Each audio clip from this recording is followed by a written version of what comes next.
Hey everybody, welcome to the Nuggies. I'm your host, Matt. I'm Nate. And I'm Drew.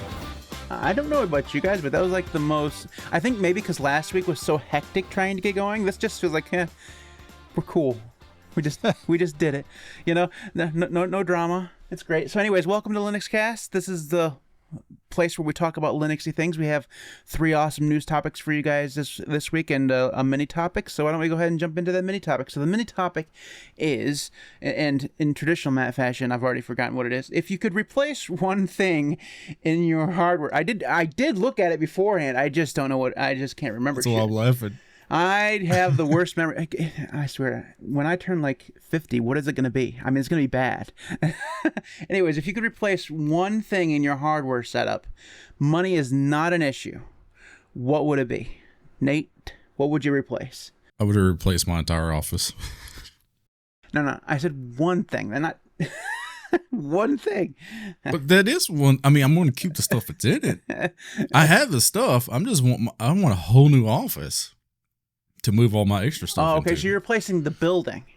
Yes. Okay. I guess that makes sense. So what's your ideal office space look like then? I think I wanted to have 2 that are like, I wanted like a 10 by 40 and split it into 2. And then one side would be actually just office for setting down podcasts, and the other side actually be work. That does sound nice. Yeah. Mm-hmm. And obviously monitors everywhere, right? Oh yeah, there'd be a whole monitor wall. As a matter of fact, when I'd make videos, I'll just kind of like say Jarvis turn on the monitors, and it just That'd be awesome. Okay, Drew, what about you? If you could replace one thing, what would you replace?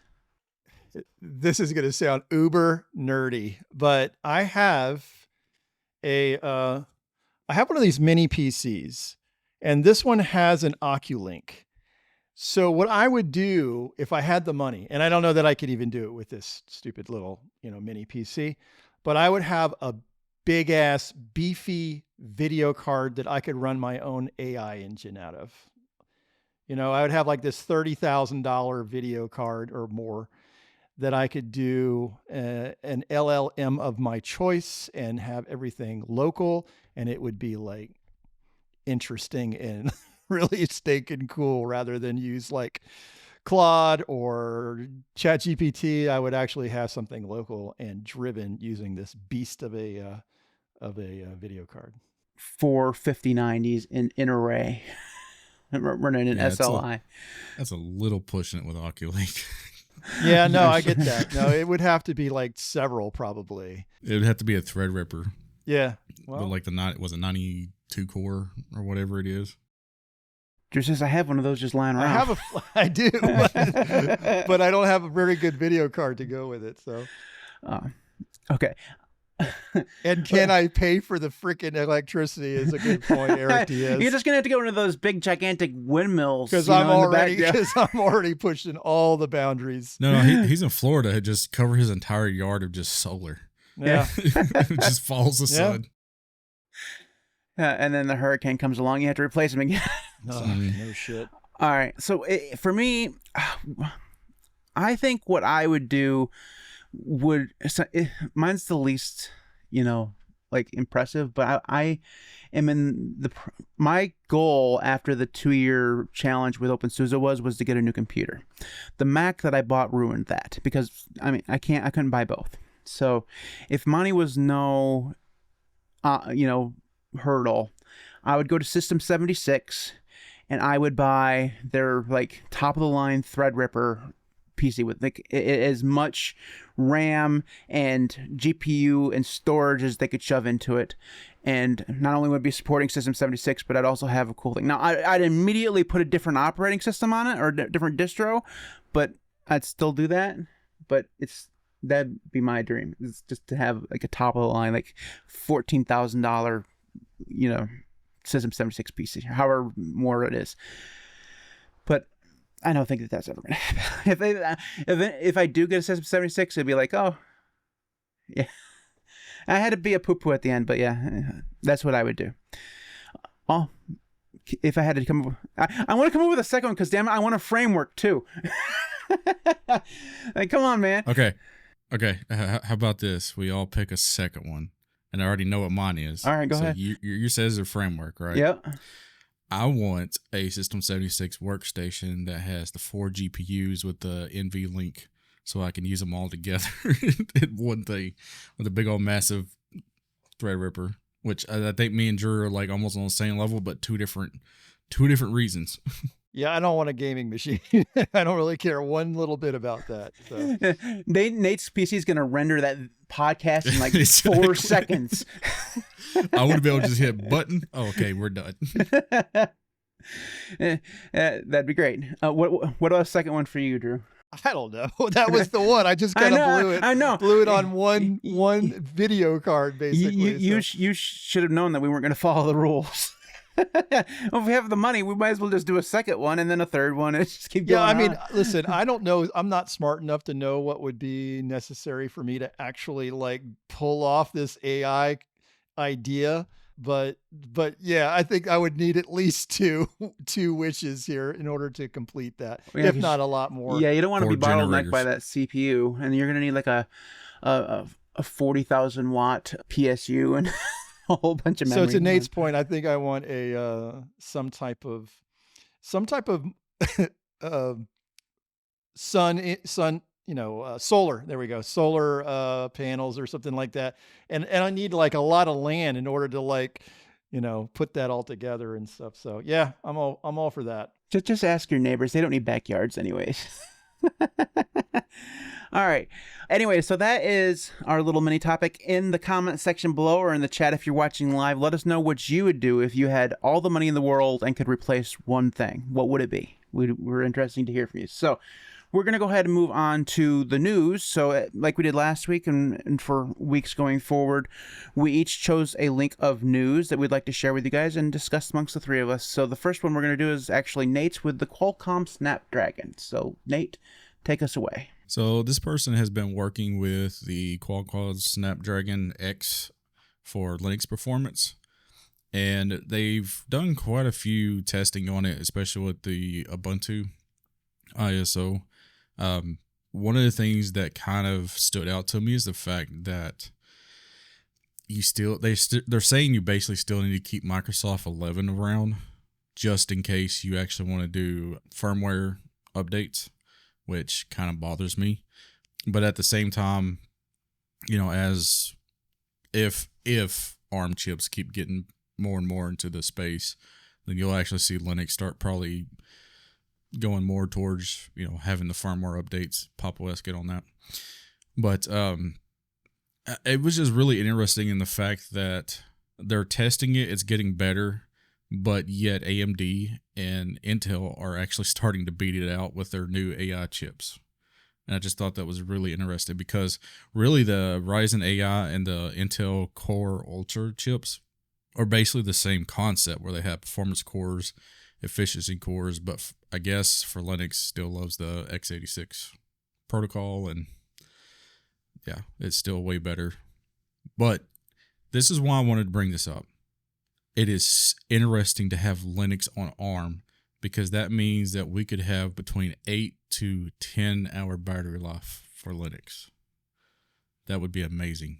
Yeah. So let me ask you this question, Nate. Do you think that the reason why the new AI chips are outpacing the ARM chip is because the AI chips are really that good, or because the Qualcomm chip is just mid? I think it's just mid, to be honest. I still think, because it's Snapdragon X, but I still don't think it's as good as like Snapdragon, I forget the other one that they call it. I still don't think it's as good as that. I think this was basically a test to see, hey, can we get Windows working on ARM? Well, they kind of flopped. So now you have all these laptops that have the Snapdragon X chips in it, and I feel like that AMD and Intel have focused on, because they're fighting against Apple. Apple has ARM. That's the biggest thing that they're fighting against right now. So AMD and Intel had to step up their chips currently to match that performance, and that's probably why they surpassed the Snapdragon X. It's a shame that we don't know enough about the three of us really. Well, I mean, you maybe, Nate, but the rest, it's a shame that we couldn't do a whole podcast about why the ARM stuff kind of has failed on Windows, because I know it sounds like a Windows topic, but really, if Linux is ever going to be able to do ARM mainstream, Windows needs to succeed, because there needs to be a ton of hardware out there for Linux actually, for there to be developers actually interested in developing for. Like from what I read, like this is just like one dude, right, that's doing this stuff on right. So I mean, it's like until there's like a ton of hardware out there, this is always going to be just a one dude type of thing. Like and that's never going to be successful long term, because eventually this guy's going to get a job and somewhere else and move on to a different project. So, Drew, what your thoughts on the whole ARM thing? Yeah, I'm not a smart enough to know a lot about this hardware stuff. From what I understand, though, to Nate's point, having this type of processor working is something, it's saucy, because you're going to have a lot of, it's able to compete with, let's just say, Ryzen 9s or Intel 9s and maybe outperform them. So to me, it's just like, if you can get something like that running on a laptop that can be moved and with the kind of battery life that Nate was just describing, it's such a boon to have in the Linux community. It'd be really cool to have one of these things going forward. Because I know my laptop doesn't. I don't use it very often, but you might get 2 hours out of it, maybe. Okay, so part of this is just Linux being shit at hibernation and sleep and all that stuff, but you close the lid and it's not actually asleep. So I'm like you, Drew. Mine doesn't get used very often, even though it sits here beside me all the time. And I decided I'm gonna go use it, and oh yeah, the battery's dead. Like, I haven't used it in like 2 weeks, but the battery's dead because it doesn't, the standby is just shit and it doesn't hibernate or sleep. So yeah, the battery life thing, it would be very interesting to have. I just go back to the thing is like why there's like a chicken egg problem that's going on here. Like we need Windows to be successful in this, and for whatever reason Microsoft can't wrap their arms around it. I don't know why. Like, Qualcomm makes good processors, like in their phones or whatever. Sure, I mean, the problem here has to be Windows just being like still having code from the 90s in there, that just can't be translated over to ARM. Yeah, that's the biggest thing too. Like, their NT kernel is old. It's very old. And I mean, in a way, it is a good thing because they have support for older applications. But if you're trying to move to a whole new architecture, like Apple, you're probably going to have to just say, okay, yeah, either download this ISO for ARM or get this one for x86, but just know that Windows on ARM is, you're going to have to just completely have manufacturers say, okay, yeah, I'm going to support this, and have the ARM download and then have x86 download. And they sort of have that, but at the same time, the problem is they didn't have enough companies to actually push their products to be released for that on Windows, because, well, honestly, it's market share. So they really did not have the amount of customers that they thought they were going to have. But part of it too is that nobody really pushed it for them. Ideally, Windows would be good on ARM first. That's like the first step. And even if it's like a pared down version, the problem is, like, they did that. Like, they came out with that Windows S or whatever that was like a pared down version that was more modern, could run on ARM really easily. And nobody bought it because they wanted to use Photoshop, and Photoshop, I mean, maybe it would work better now because Photoshop actually works on ARM. But, it's just like, for whatever reason, Microsoft can't get their heads around this. And it just feels like they maybe never will. Like, at this point, like, maybe what they need to do is just go hire as many of the Apple guys who did their chips and, bring them over and pay them $1 million a day. I'm wondering if it's also an issue with some of their, like, let's say the Microsoft Office suite, if that was an issue in terms of, like, if they can't get some of their software to work, as opposed to just the operating system. I just think that they would have a real challenge on their hands. Well, they got the suite to actually work, sorta, and that's part of the reason why they did all these changes and started adding the AI and all that kind of stuff into the Microsoft Office.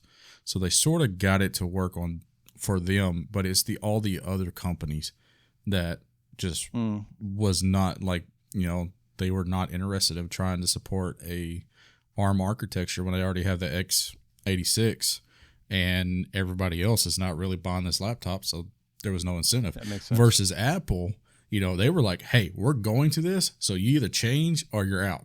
And so. And when you have 10% of the market share, you can afford to piss people off. When you have 90%, it's kind of hard. Did I just sympathize with Microsoft? Just what it sounded like. A little bit. I feel a little dirty. I'm not going to lie. All right. Here, I got water. Wash yourself off. Yeah. Microsoft is the wait a minute. Microsoft is the victim in this. Like, that doesn't seem right. Okay, let's go ahead and move on to the next one. Drew, that's yours. The GNOME 49 release candidate re-enables X11 support by default in GDM. So from my perspective, this is really funny. Okay, that's the reason why I kind of picked this one, because you've got this modern, sophisticated piece of software like GNOME 49 and 48, to be honest. And the one thing that they can't do, they can't wrap their head around trying to get it to work with if you have other X11 software, it doesn't work well. So basically it's like, if Cinnamon or XFCE or some of these other things that are on the same machine, whatever's in that X sessions directory doesn't actually work very well. So they had to go back in code in order for those legacy X11 features to work. So that's the reason why I think that they've decided to kind of go back in time and not actually fix the issue. It's because there's those of us that are on X11, either desktop environments or window managers, that it just does not work well. I get the idea, the reason why they want to move to Wayland, which seems to be more fast than a lot of us are comfortable with. Granted, it's not fast. Wayland's been around for 15 years, but it feels fast. But because they only want to support Wayland, they want to stop supporting X11. They want to stop putting development resources in there. But it feels like someone would stand up in one of their meetings, say, "Hey, a lot of people are still using X11. So a lot of people still have a 1080, a NVIDIA 1080, and those things don't work well with Wayland. Maybe we can just wait a year or 2 years or whatever, or offer a good option. When they get rid of 32-bit, they didn't just say, hey, 32-bit's going away now. It was we're going to start phasing out 32-bit, Nate has a 1080 just laying around. That's funny. So I don't know if it just feels like they could slow the roll just a little bit. They're moving just a little bit too fast, and there's a reason why they're coming across these issues, because a lot of people just still use a lot of the software that's X11 only. Yeah, they had to. I think it was they had to kind of backtrack philosophically, because they don't want to. I mean, that's clear. They don't want to, and in fact, they may go back to, when GNOME 50 is out, they probably will have to remove that code outright. But you have this philosophical backtrack, and we need to get the technical architecture right before we can cleanly separate these components. And for GNOME, the Wayland first remains unchanged, but they had to realize they needed more time to properly separate those legacy parts from the modern launching capabilities of, let's say, XFCE or what have you. So they absolutely had to do it because there was people that are dependent on not just GNOME, but having actually two desktop environments simultaneously. It really kind of throws that off, right? It's like if you're running both Cinnamon and GNOME, then then you've got a problem. For those of us that are on DWM, we just say, what problem are you talking about? what kind of problem are you referring to? Because I've got no problem. It's called StartX, motherfuckers. On a lot of distros, when you install Cinnamon, you get GNOME with it. They come bundled together. Is that right? One's a dependency of the other. I think it's because of all the applications that Cinnamon uses that they share in common with GNOME. No, I don't think that Mint does that. I think that the distro maintainers do that, but still. So when you download Cinnamon, you get usually the X Wayland version of Gnome. I don't know about the Wayland version or the X11, not X Wayland. All right, Nate, you have thoughts on the whole Gnome thing? Not really. It's Gnome. So, Nate's like cosmic beta in September, man. exactly. That's all I'm worried about. I'm on so Wayland, here we come. I'm astonished that wasn't your news link. I'm just like, I know what news link Nate's gonna choose, like beta cosmic and at the end of September, but it wasn't there. It was very disappointing. I was like, I have a plan, but I want to have it. I won't say it here. I won't spoil it, but I have a plan for upcoming podcast. Okay, we're gonna have cosmic updates every week. It's like gonna be a cosmic corner. It's just Nate, what's new in the world of cosmic this week? Like they updated the GCC libraries. All right, let's go ahead and move on to the last one then. The wait is over according to its FOSS. Linux Mint 22.2 has arrived, and it comes with the normal 5 years of security updates. It's codenamed Zara and has a whole bunch of cool features. So obviously has a brand new Linux kernel, has some more cinnamony interface updates. So it has a new login screen, although I'm not sure about you guys, but that login screen looks exactly like the login screen from the last time I used it. So I'm not sure what they're talking about there. Maybe it's transparent. Oh, it is. Okay. I bet you they worked really hard before that. They installed PyCom, and all of a sudden they discovered transparency. They have tweaked the theme quite a bit. So if you haven't used Mint in quite a while, you'll notice that the theme that they're using is much more cohesive, and they have a whole bunch more accent colors and stuff like that to go along with it. So that's really nice. They've also changed a lot of stuff about libadwaita. They've made that the XDG portal now supports the accent color, so it works across a whole bunch more stuff. And they have a refined software manager. So again, I'm assuming that there's more to it than just this, than what the pictures show. So not the UI, just more what's behind it. So it says here, the software welcome screen looks better than before with an improved visual design coupled with a help tooltip. You know what? I'm regretting talking about Mint. just a little bit. Anyways, they have application upgrades, including things for the Hypnotics, which is their IPTV application. Which, does anybody actually use that? I'm not sure. That includes new display modes. So if you use that, probably make it easier to actually use. There's performance improvements for faster startup as well, and they improved their notes taking application, the sticky thing. So that is Linux Mint. Do you guys have either of you guys actually used Linux Mint recently? Nate? Yeah, I still have it.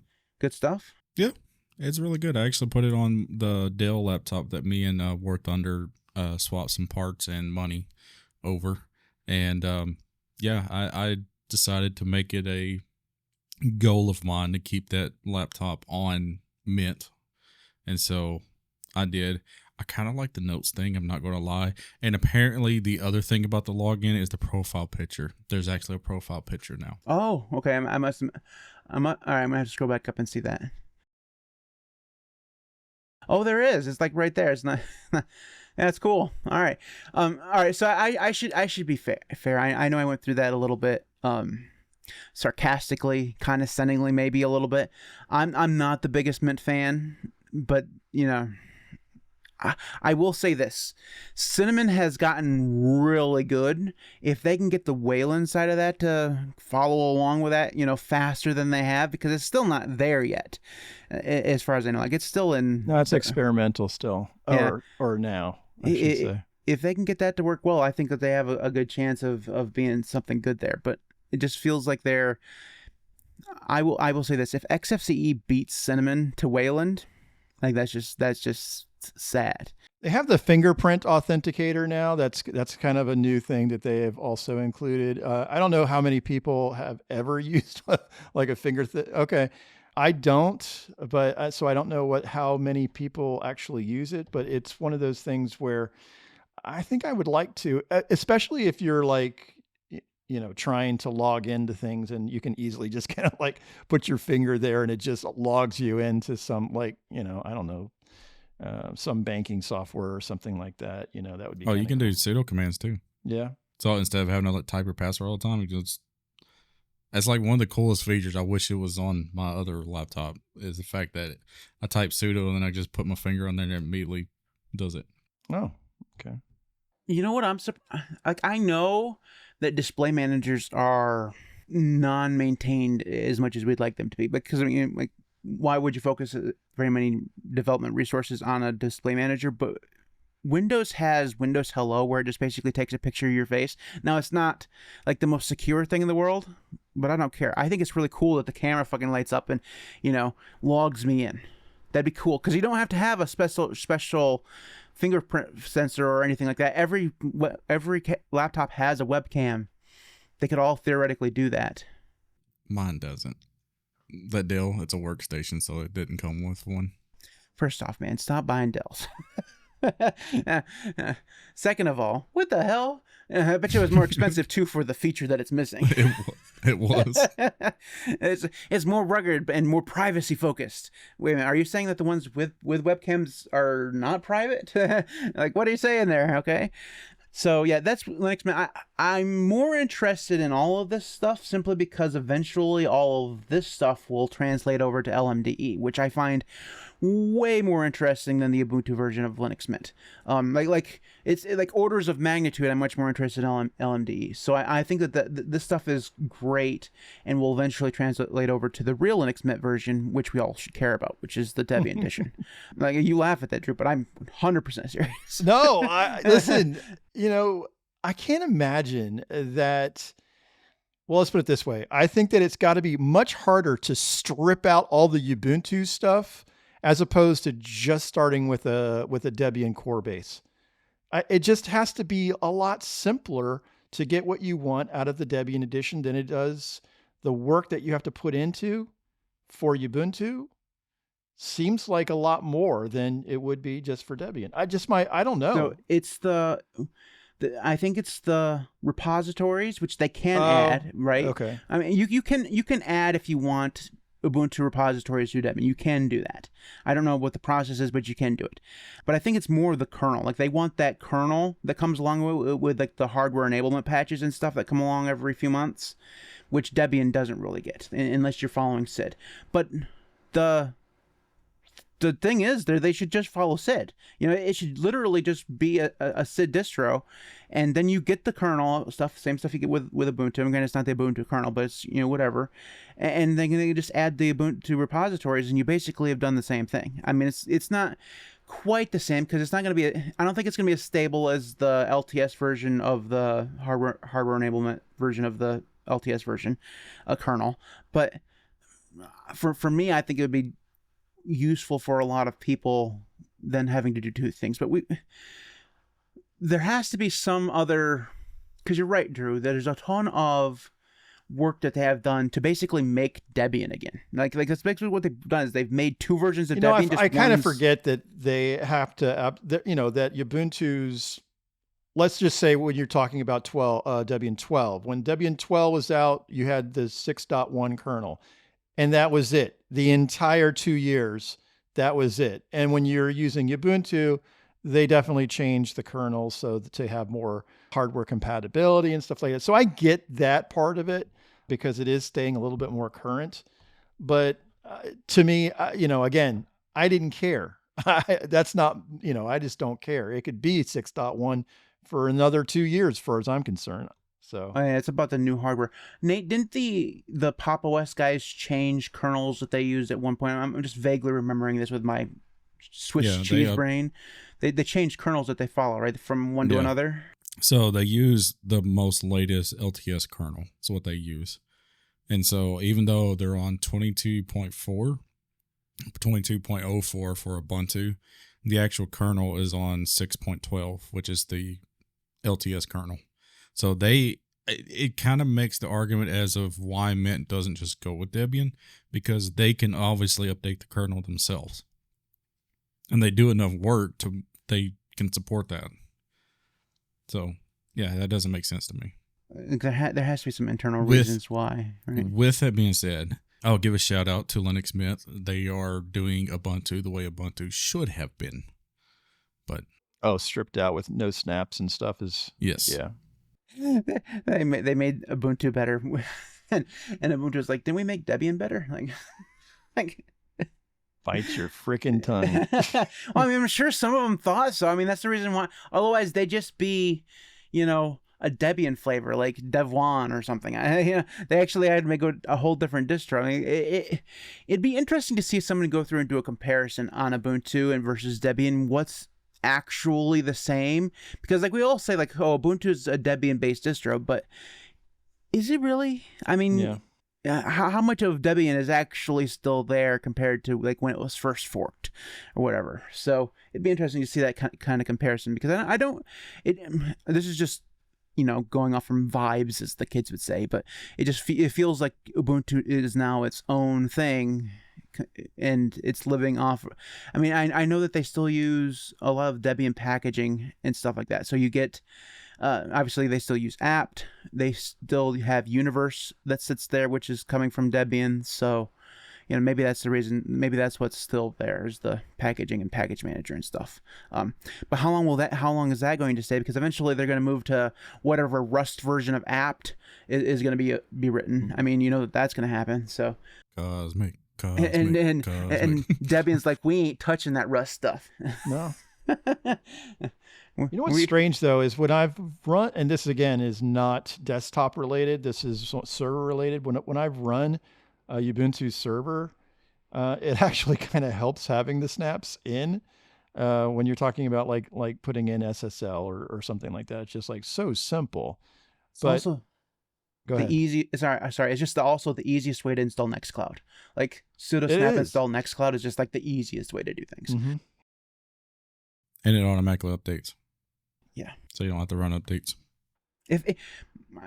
To this day, my biggest problem with snaps remains the loopback devices. Like the thing that nobody actually sees unless they're like a nerd, but I see them because I run LSBLK all the time, and they're just like there, and it pisses me off.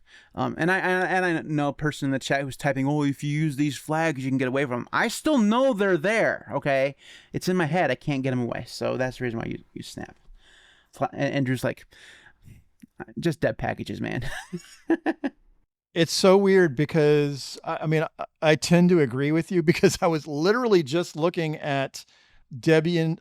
DWM 6.6 came out not too long ago, but it's not, I mean, there's not like a major update here. It's just basically a version change and a couple other kind of like pluses and maybe a couple fixes. But when I looked in the Debian Trixie repos, there's DWM 6.5 just sitting there, and you can just say install DWM and it will work. And if I look at Forky, which is the next version, Debian 14, it's right there, 6.6.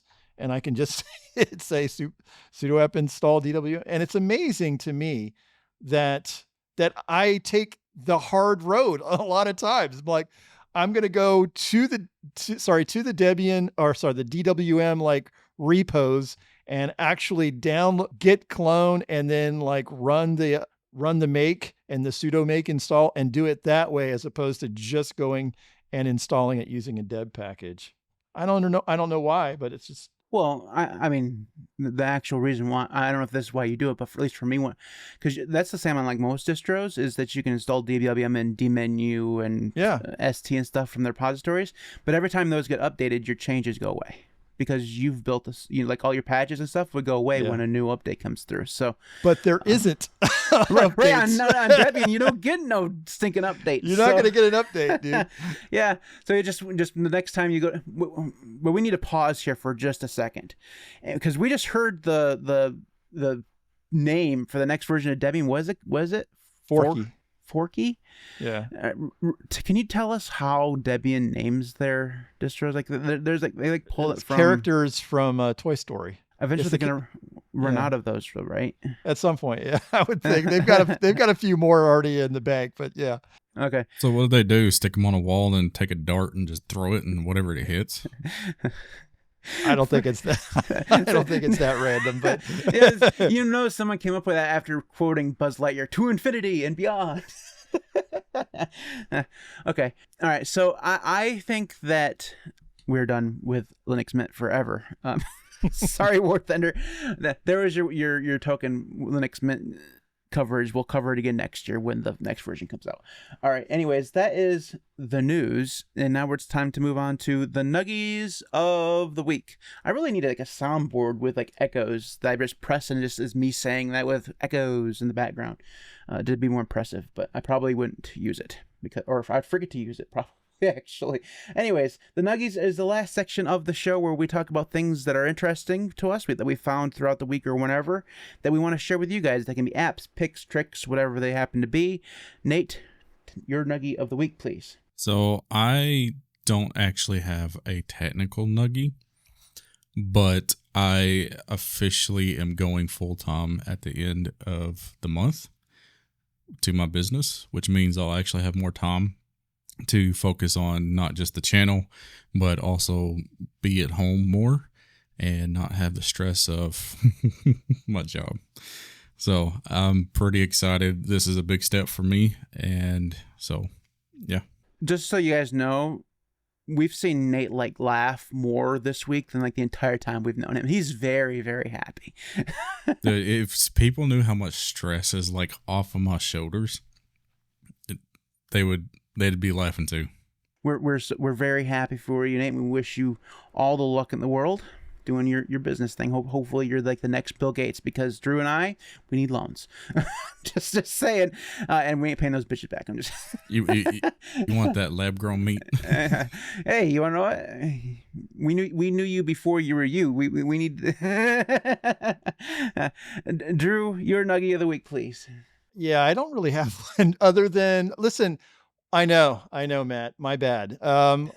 One thing that I am doing this week, so I guess it's not really a Nuggie, but I am moving all of my repos at GitHub, nearly 30, to Codeberg. So I will be leaving GitHub for a number of reasons, philosophic mostly, and going to Codeberg, which is a community-based Git repo. That is my Nuggie of the week. That's exactly what I'm doing. In fact, if you go to my GitHub page, you're going to see I am migrating everything to Codeberg. It's in big letters.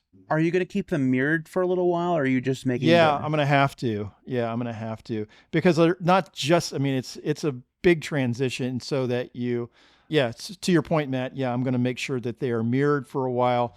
I'm going to go back and all the videos that I've done, I'm going to try and put some type of notification in that says, go to Codeberg, don't go to GitHub.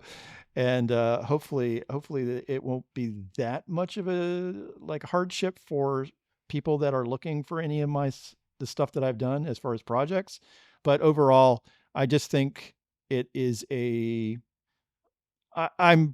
I'm more happy to provide not just the projects that I'm working on into this community-driven Git, but I'm willing to put my money where my mouth is and actually become like a member of Codeberg. So, did you consider a self-hosting type thing instead? I did, but I thought to myself also, what if? What if something breaks? What if I want to wipe that machine for some odd reason? Let's just go with a more secure, an easier solution than it would be for me to. Like we've talked about before, Matt, there are certain things that even though I do it now, it's reluctantly, like Link Warden, things like that, that I'm self-hosting. I don't necessarily want to. I think it's the best way to do it. But I remember self-hosting like Bitwarden all for about 2 minutes at some point. It was like, I don't want the stress of this. So I ended up just going to Proton Pass and stuff like that. There are just certain things I don't want any part of in terms of self-hosting. Yeah, I'm the same with the password thing. I hosted Vault Warden for probably 3 or 4 months.